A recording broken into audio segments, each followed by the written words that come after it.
કચ્છના પ્રવેશદ્વાર સમાન સુરજવારી ટોલ નાકા પર છેલ્લા કેટલાક સમયથી ઓવરલોડ વાહનોનો ભારે જમાવડો જોવા મળી રહ્યો છે. ટ્રાફિક અને ઓવરલોડ નિયમન અંતર્ગત હાથ ધરવામાં આવેલા સઘન ચેકિંગ દરમિયાન રેતી અને મીઠું ભરીને પસાર થતા અનેક ઓવરલોડ વાહનો પકડાતા તંત્ર હરકતમાં આવ્યું છે.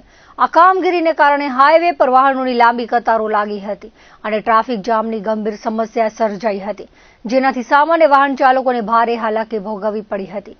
જોકે ટોલ નાકાના અધિકારીઓની કુનેહપૂર્વકની કામગીરીને કારણે ટ્રાફિકના અવરોધને ઓછો કરવાના પ્રયાસો કરવામાં આવ્યા હતા.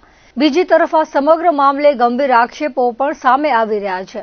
ચર્ચા મુજબ આરટીઓ અને પોલીસ વિભાગની કથિત મિલીભગતને કારણે ઓવરલોડ વાહનો બેરોકટોક પસાર થતા હોય છે, જેના પરિણામે સરકારની તિજોરીને લાખો કરોડો રૂપિયાનો ચૂનો લાગી રહ્યો છે.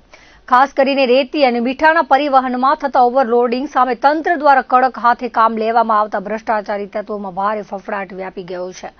સુરજવારી ટોલ પ્લાઝા મેનેજમેન્ટ દ્વારા જારી કરવામાં આવેલી સત્તાવાર યાદી મુજબ 20 એપ્રિલથી સામખિયાળીથી મોરબી તરફના માર્ગ પર ઓવરલોડિંગ સામે કલેક્શનની પ્રક્રિયા શરૂ કરવામાં આવી છે. ટોલ પ્રશાસને જાહેર જનતાને અપીલ કરી છે કે નિર્ધારિત લોડ મુજબ જ વાહનો ચલાવી વહીવટી તંત્રને સહકાર આપે, જેથી ટ્રાફિકની સમસ્યાથી બચી શકાય.